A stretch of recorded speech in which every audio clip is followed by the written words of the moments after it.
Buenas tardes, mi nombre es Patricia Sarmiento Gómez, soy estudiante de primer año de la Facultad de Medicina de la Universidad Mayor de San Andrés y procederé con la explicación de Cerebro 1, la configuración externa.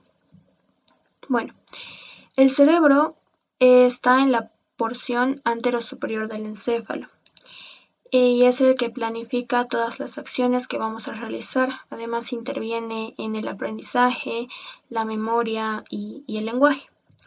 Bueno, con respecto a su situación, se encuentra en la cavidad craneana. Su parte inferior se acomoda en el piso antero y medial de la base endocraneana y hacia atrás está separado del cerebelo por la tienda del cerebelo. Con respecto a su forma, es ovoide, ya que sus dimensiones son, bueno, en una dimensión anteros-posterior son 16 centímetros, en una dirección transversal son 14 centímetros y de altura tiene 12 centímetros, entonces esto hace que tenga una forma ovoidea. Con respecto a su peso, depende, pero ronda entre 1200 a 1300 gramos. Cabe resaltar que no importa si el cerebro de una persona es más pesado, no lo hará más inteligente.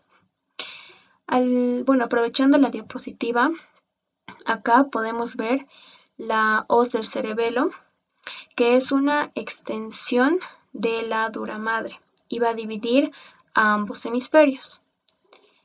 Bueno, ahora la cisura interhemisférica o la cisura longitudinal del cerebro se va a encargar de dividir a ambos cerebelos.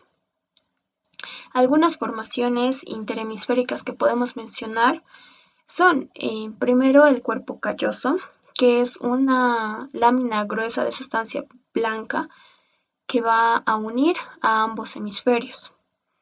También tenemos al quiasma óptico, que también está formado por sustancia blanca.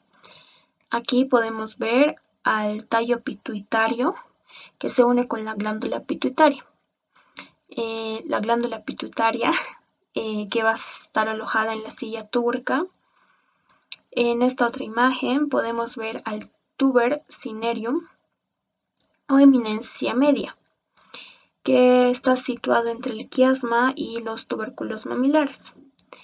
También en esta misma imagen vamos a ver la hendidura cerebral de Bichat, que tiene una forma semilunar o de herradura y se lo puede observar únicamente en una vista inferior del cerebro.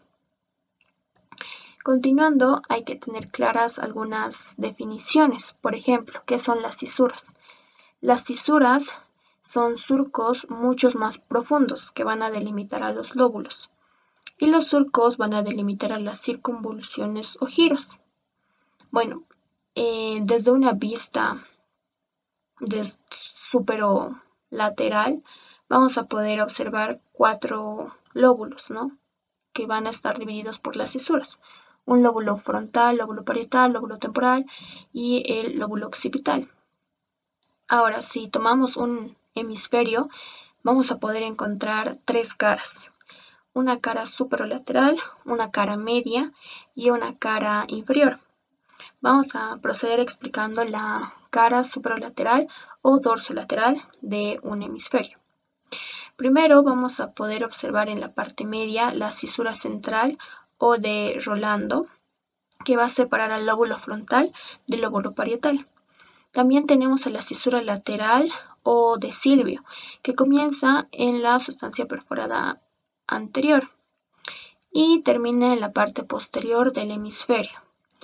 Anteriormente a esta cisura vamos a poder ver 2 surcos que van de forma ascendente y van a formar el triángulo o cabo.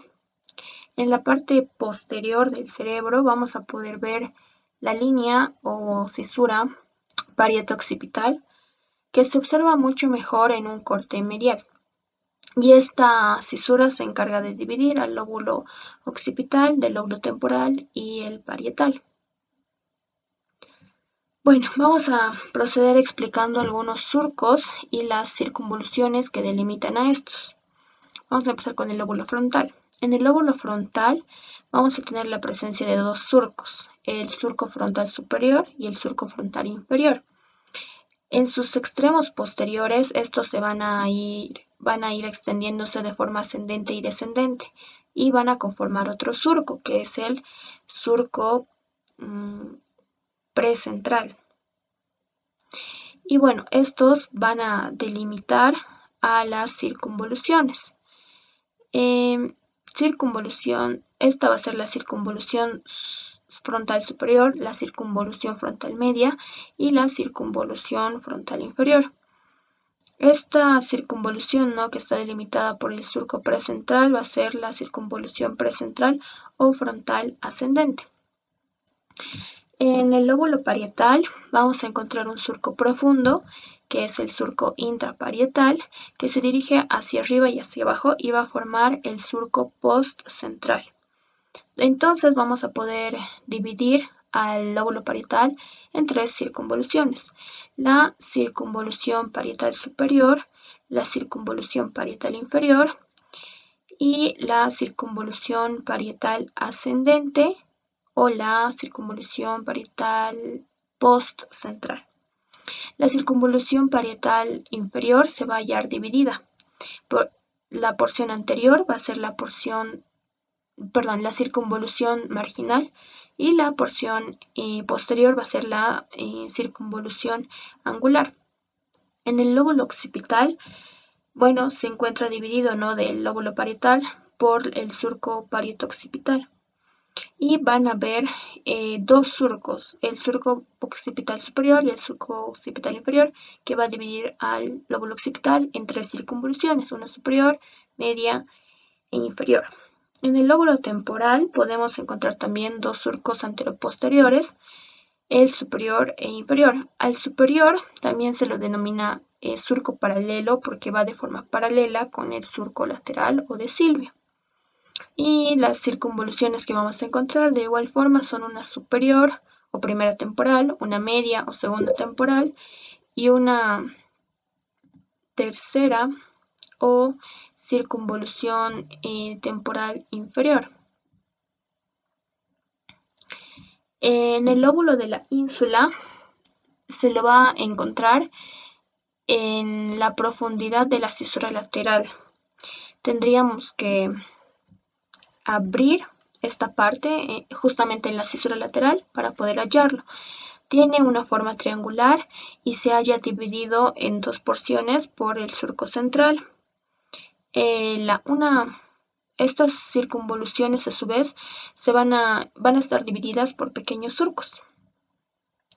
En la cara medial de cada hemisferio vamos a poder ver claramente el cuerpo calloso. Y encima de este, aquí está con amarillo, vamos a poder ver el surco del cuerpo calloso. También tenemos el surco del cíngulo, que se origina en el pico del cuerpo calloso y llega, como podemos ver, hasta el esplenio del cuerpo calloso. Este surco emite dos prolongaciones, una ascendente, como podemos ver aquí, y la otra pues continúa su dirección. Y este surco ascendente va a formar el lobulillo paracentral. También tenemos mucho más visible en este corte a la cisura parieto-occipital, que termina debajo del esplenio y termina uniéndose con la cisura calcarina. Bueno, esta es la cisura calcarina. La cisura calcarina se origina en el polo occipital y esta es profunda y produce un relieve que se lo llama espolón de Morant.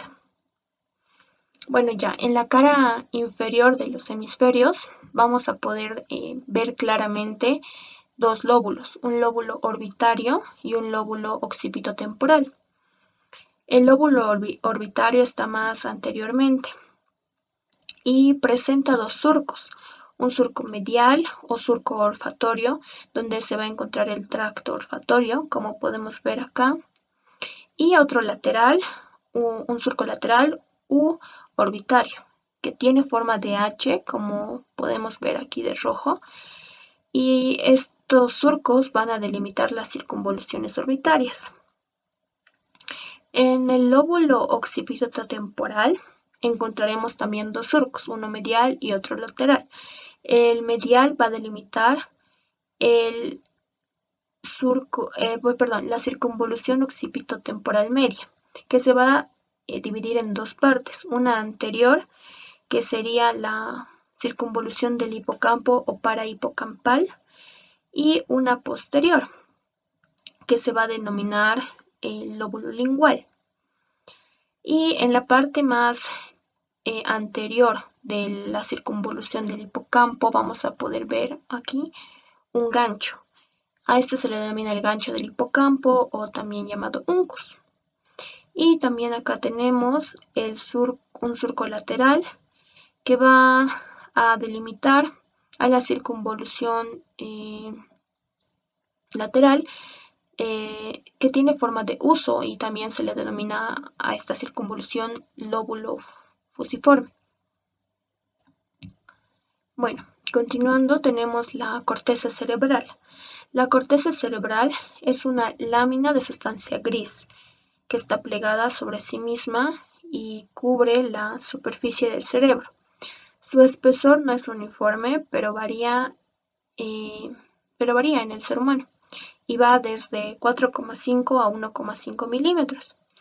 Está constituida por cuerpos neuronales y tiene varios tipos de células, como las células piramidales, células estrelladas o granulares, las células fusiformes, las células horizontales o las células de Martinotti. Con respecto a las capas de la corteza cerebral, vamos a encontrar 6. La primera capa o la capa molecular está constituida por células fusiformes y es abundante en fibras nerviosas. La segunda capa o la capa granular externa está formada por células pequeñas y redondeadas, también por células piramidales pequeñas. La tercera capa o piramidal externa está formada por células piramidales de diferentes tamaños, como podemos ver aquí. La cuarta capa o la capa granular interna está compuesta por células granulares. La quinta capa o capa piramidal interna está conformada por células piramidales mucho más voluminosas, y también podemos encontrar las células gigantopiramidales de Bentz. La última capa, la más profunda, la sexta capa, también llamada capa multiforme. En esta capa encontramos células fusiformes. Ahora, desde el punto de vista funcional, la capa 3, 5 y 7 tienen una función motora o efectora, y las capas 2 y 4 tienen una función sensitiva, sensorial o receptiva. Ahora vamos con las áreas y las localizaciones cerebrales. Vamos a empezar con el lóbulo frontal. El lóbulo frontal aloja al área motora y al área prefrontal. En el área motora se subdivide en área motora primaria, área premotora y área suplementaria. El área motora o el área 4 de Brodmann se halla en la circunvolución precentral, como podemos ver aquí, con plomo oscuro. Y esta tiene que ver mucho con los movimientos voluntarios. Su lesión podría dar lugar a contracciones sucesivas de los músculos, como ocurre con la epilepsia. El área premotora o área 6 de Brodmann se halla delante de la circunvolución precentral y también más o menos por aquí, y también tiene una función motora voluntaria, sobre todo de movimientos complejos y precisos. Su función podría causar una incapacidad de movimientos. El área motora suplementaria se ve mucho mejor en un corte medial y participa en la programación y la planificación de actividades, es decir, el movimiento inicial, ¿no? Para poder llevar a cabo alguna actividad. El área prefrontal, que sería esta región, abarca las áreas 9, 10, 11 y 12 de Brodmann, y esta tiene que ver con funciones relacionadas con la personalidad, el humor o el carácter. Su lesión podría traer trastornos intelectuales, pérdida de la expresión mímica o indiferencia a los problemas o al dolor.